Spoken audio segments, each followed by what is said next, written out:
Y antes de ir al texto que quiero exponer hoy con los hermanos, quería leeros Filipenses capítulo 3, versículo 12.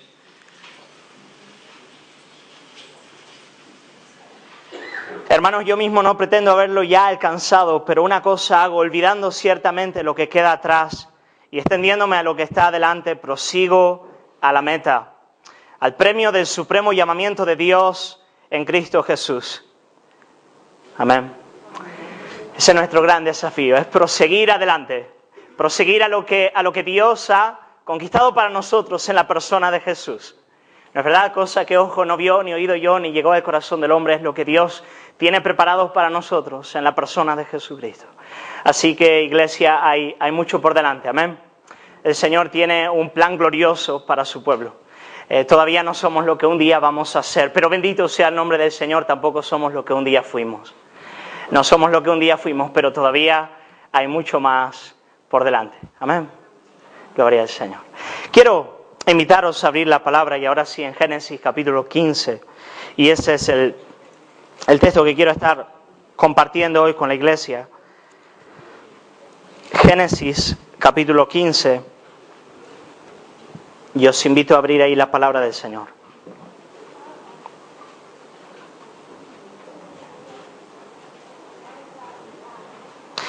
Vamos a leer el capítulo y después vamos a tener una oración y ya pasamos a la exposición bíblica. Dice así la palabra del Señor: después de estas cosas vino la palabra de Jehová a Abraham en visión, diciendo: no temas, Abraham, yo soy tu escudo, y tu galardón será sobremanera grande.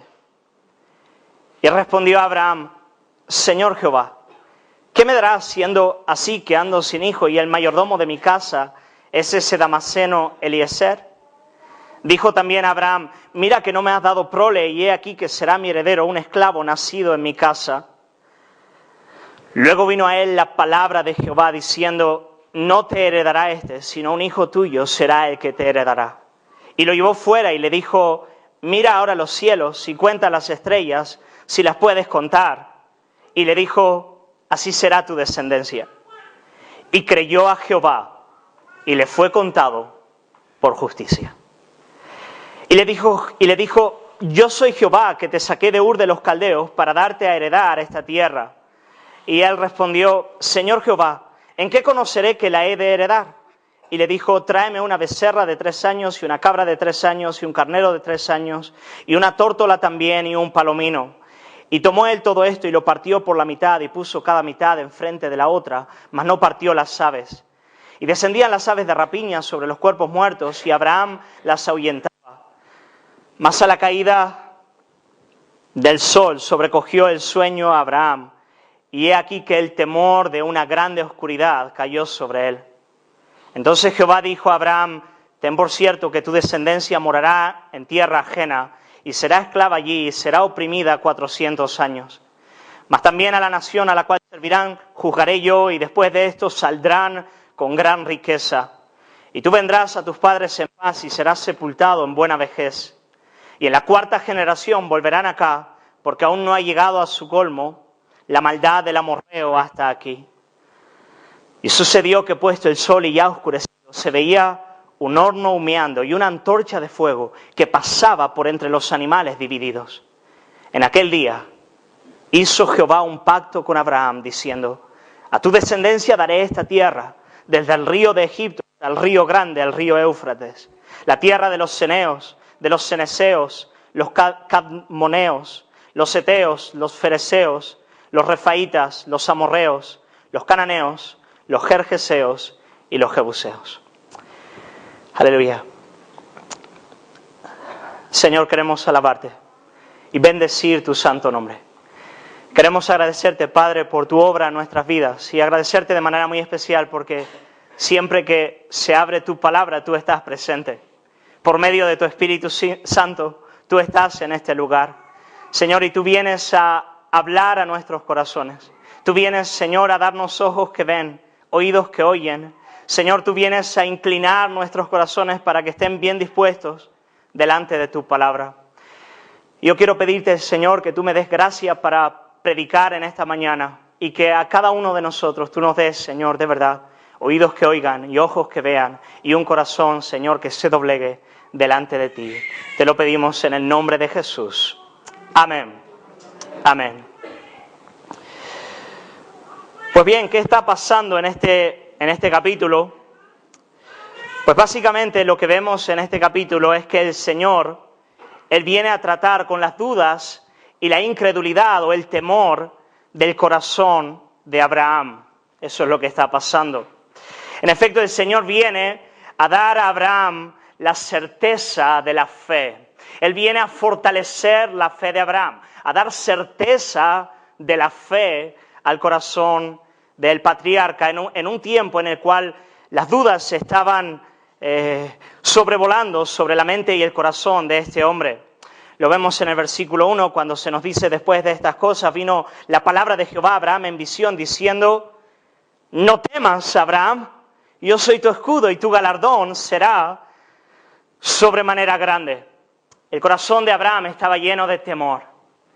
El corazón de Abraham estaba lleno de dudas. El corazón de Abraham estaba atravesando por lo que podemos llamar una crisis de la fe.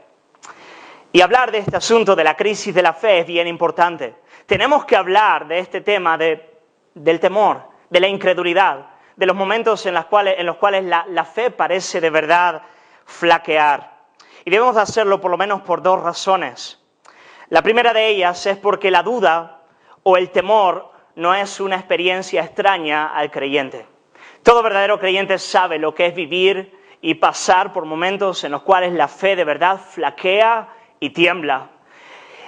Y la gran característica del creyente, a diferencia del incrédulo, es que el creyente ha aprendido a llevar sus dudas y a tratar sus temores delante de Dios. Porque él, en efecto, conoce a su Dios. El corazón del creyente está doblegado delante de la palabra del Señor. Y él tiene una comunión real con ese Dios, delante del cual, a causa del pecado que todavía está en nuestras vidas, a veces tiembla, a veces se desvanece. Y es importante que aprendamos a lidiar con la incredulidad, a lidiar con los temores que muchas veces se levantan en nuestras vidas. También porque el vigor de la vida cristiana depende de la fortaleza de la fe. El principio de toda obediencia en la vida del creyente es la fe. Lo que Dios demanda de mí en una primera instancia es que yo le crea a Él. Y a partir de una fe robusta en Dios, todo lo demás fluye en la vida cristiana. Así como la incredulidad es el principio de toda desobediencia delante de Dios, la fe es lo que Martín Lutero llamaba la obediencia del corazón. La fe es el corazón obediente delante de Dios. Como en aquella ocasión en la cual una multitud se reunió alrededor de Jesús y le preguntaron cómo podemos hacer para poner en práctica las obras de Dios, lo que Dios demanda. Y el Señor le responde: la obra de Dios es que le creáis y que creáis en quien Él ha enviado. Por lo tanto, si tú te preguntas como creyente qué es lo que Dios demanda de mí, qué es lo que Él quiere de mí en este día, lo que Dios quiere de ti es que tú le creas a Él. Que tú le creas a Él, que tú le creas en lo que Él dice acerca de ti en la persona de Jesús.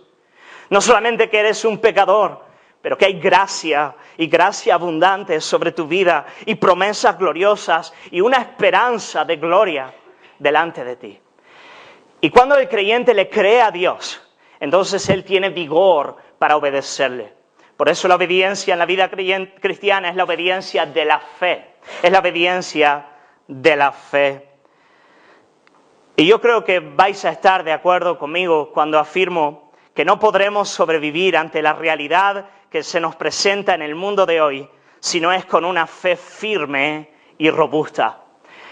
No son días ya para estar tonteando, no es tiempo para estar divagando, no es tiempo para dormir, es tiempo para crecer en la fe, es tiempo para tener una certeza de la fe robusta. Y por eso yo quiero compartir con vosotros este capítulo, para que podamos crecer de verdad en la certeza de la fe.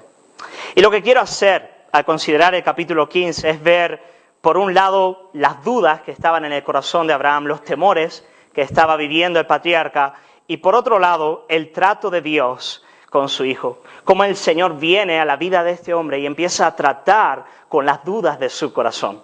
Las dudas del patriarca y a Dios tratando con las dudas de este hombre. Pues muy bien, versículo 1 empieza diciendo, después de estas cosas vino la palabra de Jehová. Después de estas cosas. ¿De qué cosas se nos está hablando? Pues bien, Abraham, él había acabado de derrotar a 4 reyes importantes de Mesopotamia a fin de librar a Lot, su sobrino. No sé si os acordáis de la historia, pero Lot se había ido a vivir a las ciudades de la llanura del Jordán y él había terminado siendo cautivo de guerra. Reyes de Mesopotamia habían venido a subyugar un tipo de sublevación que se estaba levantando de los reyes del sur. Y entonces Kedorlaomer, un rey importante de la época, se lleva cautivo al sobrino de Abraham que se llamaba Lot. Y cuando él se entera de eso, Abraham prepara a los hombres de su casa y se enfrenta a 4 reyes importantes de Mesopotamia y Dios le da la victoria. Pero parece que después de esa victoria el corazón de Abraham se empieza a llenar de temor. Al igual que Elías cuando tuvo una gran victoria en el Monte Carmelo, después de eso empezó a temblar en aquella cueva. Parece que el corazón de Abraham también empezó a temblar después de tener una gran victoria. Y yo creo que podíamos imaginarnos a Abraham pensando, ¿qué va a ocurrir a partir de ahora? No puede pasar que Kedorlaomer vuelva a armar su ejército y venir en contra de mí, en contra de mi familia. No puede pasar que ahora los amorreos que viven en la tierra vean que yo soy un príncipe poderoso y tengan temor de mí y se levanten en contra de mí. De repente parece que después de la gran victoria que Dios le había dado, el corazón de Abraham se empezaba a llenar de temor. Y es interesante notar que lo que llenaba el corazón de Abraham de temor eran las circunstancias externas. Era lo que le rodeaba, era lo que podía pasar en el mundo en el cual él estaba viviendo. Y hermanos, ¿no es verdad que cuando nosotros vemos el mundo en el que estamos también, a veces el corazón de verdad se quiere apocar y la desesperanza quiere ganar lugar en el alma? Hemos salido de un siglo sangriento y parece que entramos a otro que no es muy diferente. Hemos vivido ya varias guerras en el siglo pasado, pero cuando tú enciendes ahora la televisión, parecen que las mismas atrocidades vuelven a acontecer. Y si un día no es el ébola, el otro día es el Zika, y el otro día es un extraño virus que deja a una niña de 3 años tetrapléjica en Barcelona. Y más allá de todo eso, la inmoralidad o la amoralidad en la cual nos ha tocado vivir, en la que yo como papá de 2 niñas pequeñas de verdad tiemblo a la hora de dejarlas en el colegio, en la mano de sus profesoras. Vivimos en un mundo oscuro, vivimos en un mundo que de verdad tiende a apocar el alma aún de los más fuertes de entre nosotros. Y en efecto la nuestra es una generación de la ansiedad, es una generación del miedo. Nosotros somos muy conscientes de lo que el apóstol Juan dice en 1 Juan capítulo 5, versículo 19, cuando dice, el mundo entero está bajo el maligno. Y muchas veces delante de esa realidad no hay creyente que no sufra la tentación de intentar esconderse, ¿no es verdad? Tal vez de intentar salir del mundo, evitar lo que Jesús dijo cuando afirmó, yo no oro para que los quites del mundo, sino para que los guardes en el mundo. Pero al ver el mundo en el que estamos, tantas veces la tentación es de evadir, es de salir, es de no ir a ayudar a Lot cuando él está en peligro, como lo hizo Abraham. Pero qué agobio le da al corazón del creyente cuando el Señor le dice en Mateo 10:16, he aquí yo os envío como ovejas en medio de lobos. Para mí siempre este es un capítulo, es un versículo que me impacta mucho. O sea, yo preferiría que el Señor dijese, yo os envío como lobos en medio a ovejas. Pero no me parece una estrategia muy buena para animar a un ejército, deciros, aquí yo os envío como ovejas en medio de lobos. No, y tú, hoy, amén, gloria al Señor, vamos. ¿no? Y de repente tú te das cuenta de que además de vivir en un mundo oscuro, tú eres llamado como Abraham a testificar en ese mundo, a ir cerca del enemigo, en realidad a entregarte para la gloria del Señor en un mundo oscuro. Y eso nos llena de verdad de temor. ¿Qué es lo que hizo Dios para tratar el temor de Abraham delante de las circunstancias en las cuales él estaba viviendo? Pues de manera muy sencilla, lo seguimos viendo en el versículo 1, cuando se nos dice, después de estas cosas, vino la palabra de Jehová a Abraham. ¿Sabéis lo que Dios hace? Es venir a nosotros una y otra vez con su palabra. Él viene a nosotros una y otra vez con su palabra. Una y otra vez Él se acerca a nuestras vidas para recordarnos quién es Él a favor nuestro. Yo soy tu escudo, Abraham, y yo te he dado grandísimas promesas, de modo que tu galardón será sobremanera grande. El Señor viene a nosotros con su palabra, porque la fe, ella se sostiene en la palabra de Dios. Amén. La fe se sostiene en la palabra de Dios. Hermanos, sé que estoy en una iglesia madura y bien amueblada en la palabra del Señor, pero creo que es importante recordar que la fe, ella no es un salto al vacío, ¿no es verdad? La fe no es un creer en alguna cosa que realmente no puedo tener certeza alguna de ella. La fe no es una esperanza de que algo muy difícil ocurra, como que el Granada, por ejemplo, gane la Liga. Eso no es fe, realmente no es fe de verdad. Es complicado que eso ocurra, pero no es fe. La fe no es un tipo de fuerza mística que se eleva al cielo para alcanzar de Dios lo que uno desea con muchas ganas. Yo quiero que Dios haga esto, yo le creo a Dios y por lo tanto Él lo hará. Eso no es fe. La fe es la respuesta mansa y gozosa a lo que Dios nos dice en su palabra. La fe es el corazón que se doblega delante de la palabra de Dios. De modo que la fe ya comienza y descansa en la palabra de Dios. Por eso, hermanos, si tú estás temblando al ver la realidad del mundo, yo quiero hacer una aplicación bien sencilla y práctica. Tal vez debes leer menos el periódico y leer más la Biblia. Tal vez debes mirar un poco menos hacia afuera y considerar un poco más lo que Dios nos dice en su palabra. Y a partir de esa realidad, mirar lo que está afuera. Y entonces con un vigor nuevo, renovado en el Señor, creyéndole a Él. Pero es bien interesante como aquí Moisés, que es el que escribió el Génesis, el Pentateuco, como él pone la frase después de estas cosas, vino la palabra de Jehová a Abraham en visión. Vino la palabra de Jehová a Abraham en visión. Y esta es una frase bien interesante, porque si bien es muy común en los profetas, en todo el Pentateuco es la única vez que aparece. Y aunque nosotros no podamos saber en efecto exactamente qué significa, lo que sí podemos afirmar es que de alguna manera la palabra de Dios vino de una manera vívida a la vida de Abraham. De modo que de alguna forma él la podía ver, él la podía palpar. Él la podía percibir. Era una realidad vívida para el corazón de Abraham. No eran palabras extrañas. Era algo que él podía de alguna manera palpar delante de sí. Como cuando el salmista ora y dice, abre mis ojos para que yo pueda ver las maravillas de tu ley.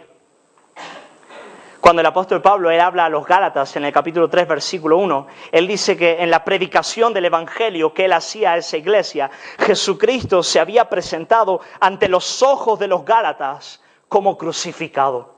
Es interesante esa manera de hablar. No es que Pablo pintase a Jesús, ¿vale? No es que Pablo pintase a Jesús y dijera, miradlo a él. Pero de alguna manera, en la predicación del apóstol Pablo, Jesucristo se hacía presente de una manera vívida y real delante de sus ojos, de los ojos del corazón. Eso es lo que el Espíritu Santo hace cuando Él ilumina la palabra en nuestro entendimiento. No es revelación nueva, pero es la capacidad de percibir la gloria de las verdades que tenemos delante de nosotros. Y la fe ya crece cuando eso acontece. Cuando el Señor viene con su palabra y el Espíritu Santo de Dios nos la mete dentro. Y entonces nos dice, no temas, Abraham, yo soy tu escudo. Y tu galardón será sobremanera grande. Llegado a ese punto uno puede pensar, bueno, ahora la fe de Abraham va a estar robusta, va a estar fuerte, ahora el hombre de Dios ya no va a tener temor, ahora él va a poder responder a lo que Dios demanda de él. Pero es bien interesante lo que en verdad ocurre en este capítulo. ¿Sabéis?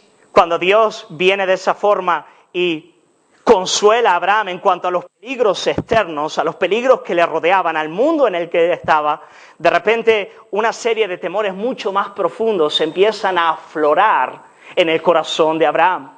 De repente Abraham ya no está mirando hacia afuera, él empieza a considerar otra realidad, que es la que vemos en los versículos 2 y 3, cuando Abraham le responde al Señor y le dice, Señor Jehová, ¿qué me darás siendo que ando sin hijo y el mayordomo de mi casa es este Damaseno, Eliezer?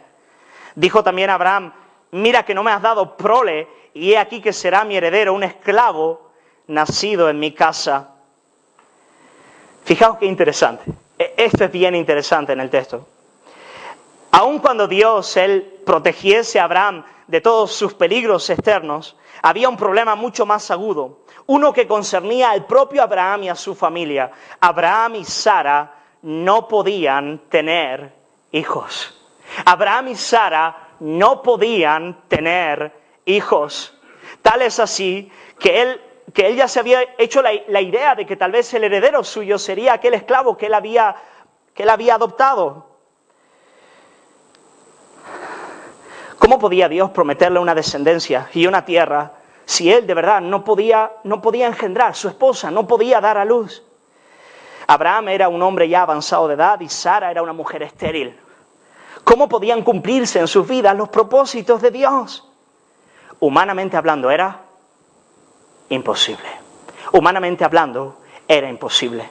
De repente parece que Abraham le está mirando a Dios y le está diciendo, Señor, tú me has dado grandísimas promesas, pero lo cierto es que yo soy completamente impotente delante de tus promesas. Y yo no las puedo provocar, yo no las puedo producir. Y entonces vemos que la verdadera crisis de fe en la vida de Abraham no tenía tanto que ver con lo que estaba allá afuera, sino que con la impotencia y la debilidad que estaba ahí adentro. Aun cuando Dios le había prometido una tierra y una descendencia, Abraham era consciente de que él no podía producir con sus propias fuerzas lo que Dios le había prometido. Ahora yo quiero que pienses en ti como creyente. Cuando tú vives crisis de fe, ¿a qué se deben principalmente? ¿A la realidad que está fuera de ti o a la impotencia de tu propio corazón y de tu propia vida delante de las promesas de Dios? ¿Qué es lo que de verdad afana tu alma muchas veces y te angustia? Sino el percibir que hay una distancia tan grande entre aquellas cosas que Dios te ha prometido y tu propia condición. Nuestras propias faltas, pecados, limitaciones, impotencias son mucho más abrumadoras que lo que podemos ver fuera de nosotros. Y por regla general es esa realidad la que suele traer una incredulidad al alma, la que suele apocar la fe del creyente. El ver que él sencillamente no puede, con sus propias fuerzas, cumplir lo que Dios le ha prometido. Y hermanos, estoy hablando de algo más que un concepto intelectual, ¿vale? Uno puede saber que es así, pero cuando se depara con esa realidad hay una prueba de la fe. Cuando de verdad me doy cuenta de que yo no puedo producir en mi vida aquello que Dios me ha prometido, entonces la fe se pone a prueba. Entonces realmente las dudas empiezan a surgir en el corazón. Y hay algo bien paradójico en este punto, y es que el primer paso de Dios a la hora de llevarnos a una certeza de la fe, lo primero que Él hace es, en efecto, llevarnos al encuentro de nuestro pecado y de nuestra impotencia. Nadie conoce la gracia del Evangelio si antes no ha experimentado su propia muerte? ¿No es verdad? ¿Cómo viniste tú a Cristo si no fue a través de una experiencia aguda con la realidad de tu propia muerte? Pero lo mismo ocurre en el crecimiento de la fe. Todo nuevo paso en la fe es precedido de una nueva experiencia de nuestra muerte. Y el Señor nos lleva una vez más a considerar que nosotros no podemos cumplir lo que Dios quiere de nosotros. De modo que tengamos que postrarnos delante de Él y esperar en su poder, en su gracia, en su obra, en nuestras vidas. Eso es lo que Abraham estaba viviendo. Él se veía, él decía, yo no lo puedo hacer, Señor, mi esposa es estéril, yo no lo puedo hacer. Una de las grandes marcas de la vida de Abraham es esa, es la esterilidad de Sara, la impotencia de él. El Señor los va llevando por 25 años, hasta que cuando Sara es una lo voy a decir con respeto, pero una vieja en la menopausia que no puede parir, y Abraham tiene 100 años, está ya como muerto. En ese momento Dios manifiesta su poder y les da el hijo de la promesa. Hay una continua experiencia de muerte e impotencia que acompaña a Abraham y que acompaña a todo verdadero creyente y que le lleva vez tras vez a sentir la prueba, la crisis de la fe. Pero es bien bonito ver cómo el Señor trata con esta crisis. Cuando Abraham se ve y dice, yo no lo puedo hacer, Señor, yo no lo puedo hacer. ¿Qué es lo que el Señor hace con él? Y esta parte del capítulo de verdad me gusta mucho en el versículo 5, cuando se nos dice que el Señor vino a Abraham y lo llevó fuera. Y lo llevó fuera. Me encanta esa frase. Y lo llevó fuera. Y le dijo, mira ahora los cielos y cuenta las estrellas si las puedes contar. Y le dijo, así será tu descendencia. Imaginaos a aquel viejo patriarca, tal vez con un bastón en su tienda, mirándose a sí mismo, quejándose de que él no tenía hijos, de que cómo Dios iba a cumplir su promesa en él, si su esposa era impotente, él no podían tener hijos. Se miraba a sí mismo y decía, no puedo. Y de repente el Señor le dice, sal fuera, hijo, sal fuera. Voy a alegorizar un poco en este momento, ¿vale? Pero es como decir, quita los ojos de ti, quita los ojos de ti. Mira el cielo. ¿Quién hizo las estrellas, Abraham? ¿Quién puso los millones de galaxias ahí arriba? A veces pienso que cuando Dios creó las estrellas y Él pensó cuántas voy a poner en el firmamento, pensó en aquel día en el que Abraham miraría el cielo y dijo, voy a poner varias ahí arriba para que cuando aquel viejo patriarca tenga que ser animado en su fe, él pueda ver que el Dios Todopoderoso es el que cumple la promesa en su vida. Abraham no solamente tenía que descansar en la promesa de Dios, él tenía que descansar en que Dios es el que cumple su promesa. Cuando Abraham se veía a sí mismo de cara a la promesa, ¿qué decía? No va a funcionar. Dios ha dado grandísimas promesas, pero yo estoy muerto. Pero el Señor le está diciendo a Abraham, no es la promesa de cara a ti, es la promesa de cara a mí. Porque yo no solo doy la promesa, yo soy el Dios que cumple su promesa. Y ahí está la fe. Ahí está la fe. Mira las estrellas, Abraham, quita los ojos de ti. El Dios que creó el universo, el Dios que puso las estrellas del cielo, Él es el que te va a dar una gran herencia. Él es el que va a hacer su obra en tu vida. Y Abraham le creyó al Señor. Abraham le creyó al Señor. Y yo quiero que tú le creas al Señor. Yo quiero que tú aprendas a ver las promesas de Dios, pero que también aprendas a ver al Dios que hace las promesas. Y que puedas descansar en que el Dios que hace las promesas es el Dios que las cumple en nuestras vidas. Amén. Un texto bien importante en este punto es Romanos capítulo 4, versículo 18. Y si podéis venir conmigo rápidamente ahí a Romanos 4, 18, donde se nos habla de la fe de Abraham. Y se nos dice que la fe de Abraham tuvo que vencer dos grandes obstáculos. El primero de ellos era la impotencia de Abraham. Y el segundo de ellos era la grandeza de las promesas de Dios. Y que Abraham venció esos dos obstáculos al poner sus ojos en el Dios que hace la promesa. Lo vamos a ver en el texto, está bien claro, fijaos. Romanos 4:18 dice, él creyó, Abraham creyó en esperanza, contra todo pronóstico. Abraham le creyó para llegar a ser padre de mucha gente conforme a lo que se le había dicho, así será tu descendencia. Y no se debilitó en la fe al considerar su cuerpo, que ya estaba como muerto. Abraham se miraba a sí mismo y decía, yo estoy como muerto, yo no lo puedo hacer, siendo de casi 100 años. O la esterilidad de la matriz de Sara. Hermanos, delante de las promesas de Dios, tú naturalmente estás muerto, yo también. No lo podemos hacer. No podemos cumplir las promesas de Dios en nuestras vidas. Pero Abraham, delante de eso, siguió adelante. Él saltó ese obstáculo de considerar su muerte. La fe no se detuvo ahí, avanzó. Pero, versículo 20, tampoco dudó por incredulidad de la promesa de Dios, sino que se fortaleció en la fe, dando gloria a Dios. Tampoco dudó por incredulidad de la promesa de Dios.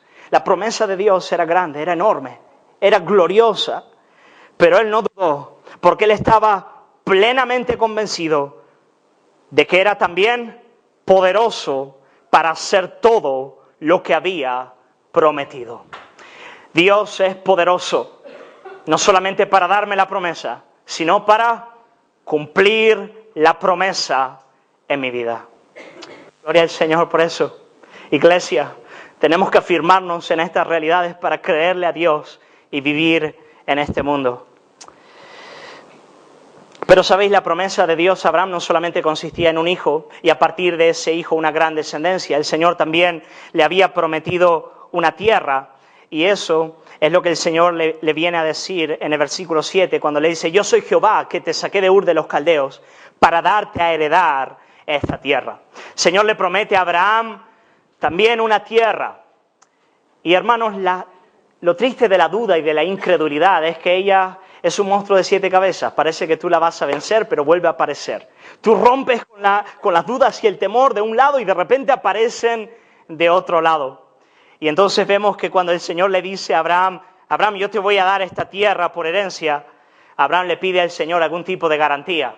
¿Sabéis? Uno nunca sabe realmente qué pueda pasar en el futuro, ¿no? El asunto de la bolsa y yo qué sé, las hipotecas pueden subir, bajar. Este asunto de tierras es muy complicado realmente.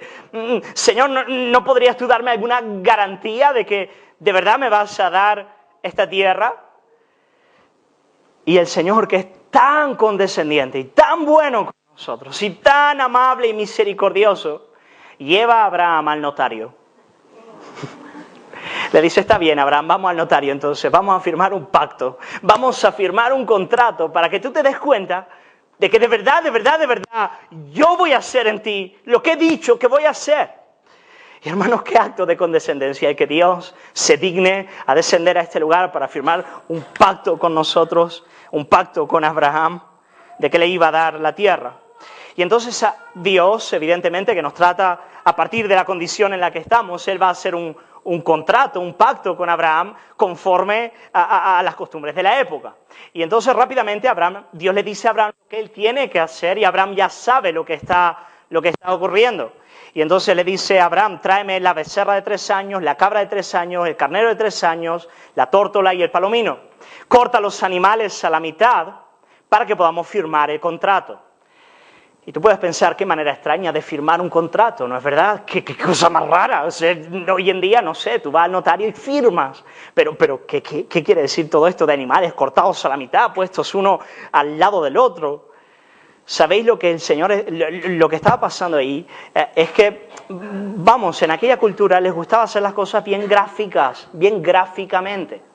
Y cuando cortaban los animales a la mitad, lo que ellos básicamente estaban diciendo era, ellos tenían que pasar por la mitad de los animales cortados y lo que estaban diciendo era, si yo no cumplo con la parte de mi contrato, que me pase lo que le ha pasado a esos animales, que yo sea cortado al medio. Madre mía, ¿no? Sería una manera interesante de firmar contratos hoy, ¿no? Tal vez funcionaría más que solamente firmar un título, ¿no? Tú vas a alquilar tu vivienda, ¿no? Y dices, vente aquí, vamos a cortar el animal, pasemos al medio, si no me pagas... Eso es lo que estaba pasando en ese momento. Y entonces Abraham, como él sabía de qué iba el asunto, él se pasó todo el día trabajando, cortando los animales, poniendo una mitad delante de la otra. Y antes de que ocurra la firma, antes de que ocurra ese sello, ese pacto que Dios va a firmar con Abraham, ocurren dos cosas bien interesantes. Dos cosas muy interesantes. La primera de ellas la encontramos en el versículo 12, segunda mitad del versículo 12, cuando se nos dice que cuando ya estaba anocheciendo, sobrecogió el sueño a Abraham, y he aquí que el temor de una grande oscuridad cayó sobre él. De repente, después que Abraham puso los animales uno delante del otro, de repente vino una oscuridad que trajo un gran temor sobre la vida de Abraham. Y era un temor profundo, un tipo de terror que le dio sueño. Abraham estaba completamente aterrado. Y en el versículo 17 se nos dice, y sucedió que puesto el sol y ya oscurecido, se veía un horno humeando y una antorcha de fuego. Y uno se pregunta qué está pasando ahí, qué es lo que está ocurriendo en ese lugar. ¿Sabéis? Esto va a ocurrir otra vez en el Pentateuco, en Éxodo capítulo 19, cuando la gloria de Dios desciende sobre el monte. Y de repente hay una gran oscuridad, y hay humo, y hay fuego, y hay terror en medio de los hombres. ¿Sabéis? Creo, y varios comentaristas están de acuerdo conmigo, en que lo que estaba ocurriendo en este lugar es que Dios se estaba haciendo presente. Dios con toda su gloria estaba descendiendo a aquel lugar. Y es interesante porque Dios estaba tratando con los temores de Abraham. Abraham estaba con muchos miedos en su corazón. Pero ahora de repente Abraham ya no tiene pequeños miedos. Ahora Abraham está completamente aterrado. Y es curioso que Dios trate con nuestros temores de esa manera. ¿Sabéis cómo el Señor nos trata de nuestros pequeños temores? Los trata con un gran temor. El temor de Dios. Y eso es lo que vemos ocurriendo en aquel lugar.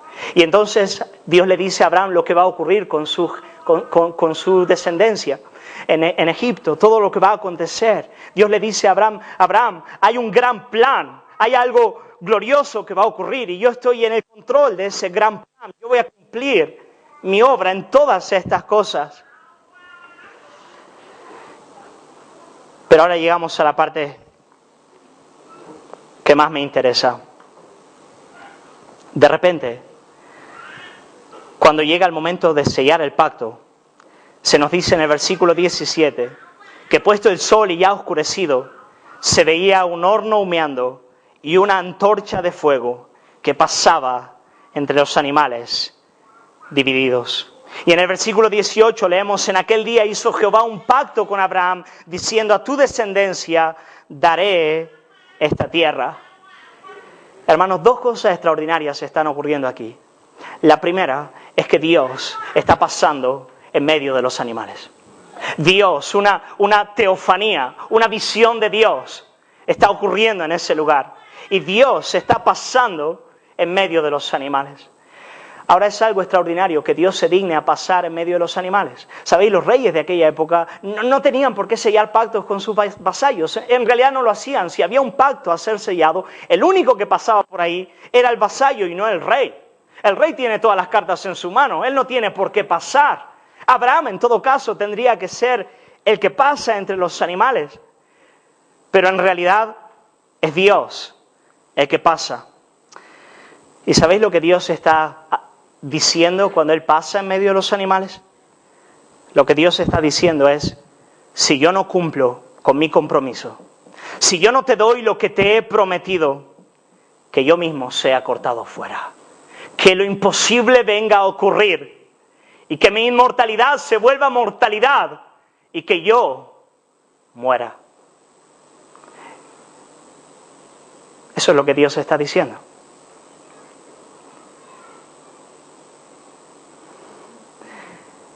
Ahora hay algo más extraordinario aquí. Y no es solamente que Dios pasa entre los animales diciendo, si yo no cumplo la parte del contrato que a mí me corresponde, que yo muera, que yo sea cortado fuera. En realidad lo increíble de este relato es que solamente Dios pasa en medio de los animales.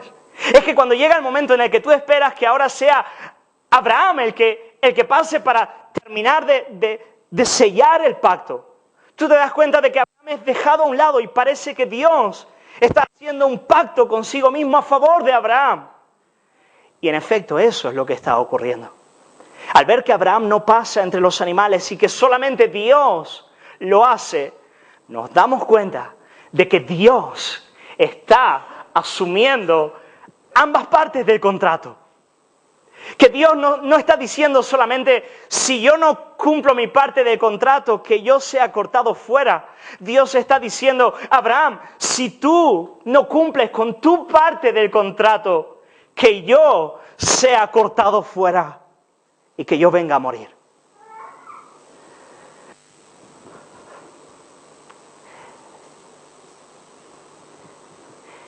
Eso es lo que se llama un pacto de gracia. Un pacto de gracia. Un pacto en el cual Dios mismo asume nuestra parte del contrato y la cumple a nuestro favor para favorecernos con su gracia y misericordia.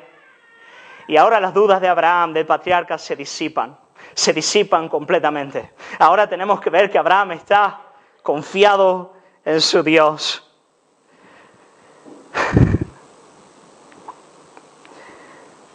Hermanos, ¿no es verdad que lo que nos cuesta a nosotros no es tanto pensar que Dios es fiel a su palabra? O sea, Dios es fiel a su palabra. O inclusive en el poder de Dios para cumplir sus promesas. La gran dificultad de nuestros corazones es reconocer que nosotros no lo somos. Es que al final del día, el que no da la talla soy yo. El que no puede ser conforme a lo que Dios demanda soy yo. El que no cumple con las demandas de Dios soy yo. Pero en este lugar vemos que Dios viene a asumir mi parte del contrato.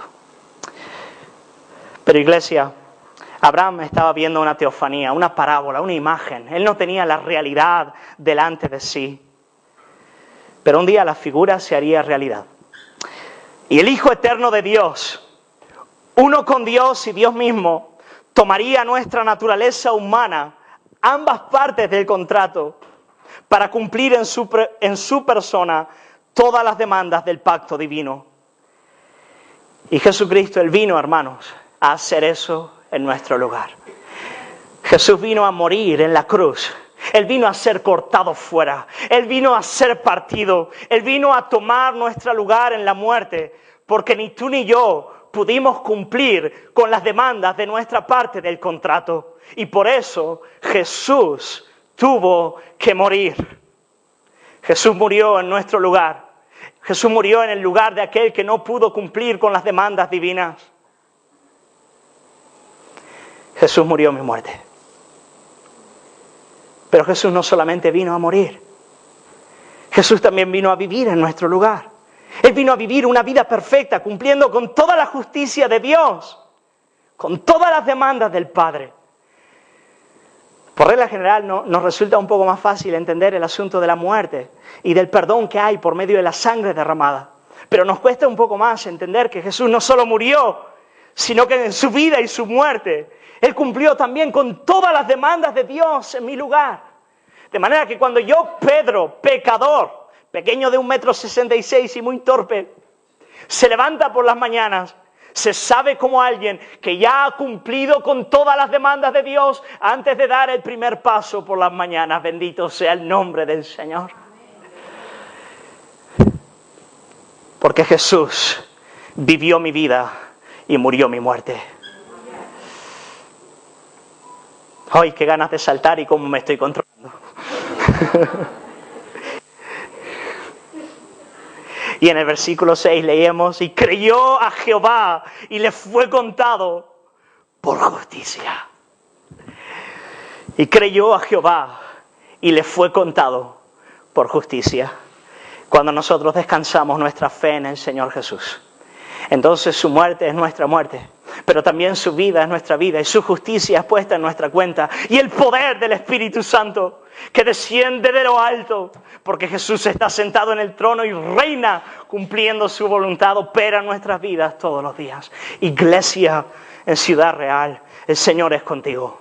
El Señor te ha dado promesas. El Señor es Dios todopoderoso. El Señor en la persona de Jesús cumplió con tu parte de las demandas para que hoy sobre tu vida haya solamente gracia sobre gracia sobre gracia.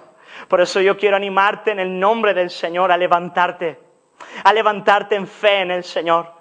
Y cuando haya noches oscuras y los temores vengan sobre este lugar, recuerda a aquel que pasó en medio de la antorcha en tu lugar, en medio de los animales, con la antorcha encendida. Recuerda a Jesús, que murió y resucitó de entre los muertos y reina con poder. Y te ama mucho, te ama mucho.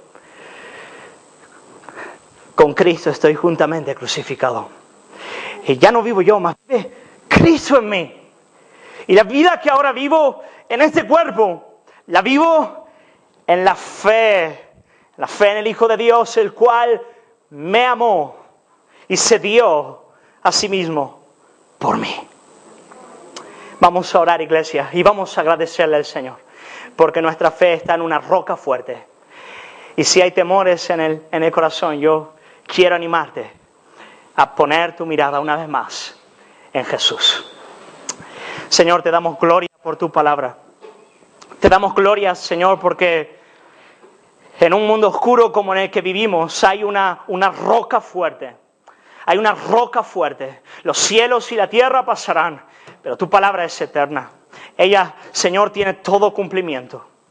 Te damos gracias, Señor, porque aún estando muertos en nuestros delitos y pecados, sin fuerza en nosotros, Señor, tú nos das grandes promesas y las cumples en nuestras vidas. Y de manera especial te damos gracias por Jesús. Te damos gracias que para hacer posible esa gracia tan grande, Jesús vino a cumplir nuestra parte del contrato. Él vino a morir nuestra muerte y a vivir nuestra vida. Y hoy estamos seguros como un bebé en las manos, en los brazos de su madre, de su padre. Señor, ayúdanos a ir contigo, a ti, con nuestros temores, y a descansar en que tú vas a hacer tu obra en nuestras vidas, en la vida de tu iglesia. Señor, en la vida de tu iglesia en Ciudad Real, en Granada, Señor, y alrededor del mundo. Señor, te damos gracias por tu palabra y oramos en el nombre de Jesús. Amén. Amén, iglesia. El Señor os bendiga.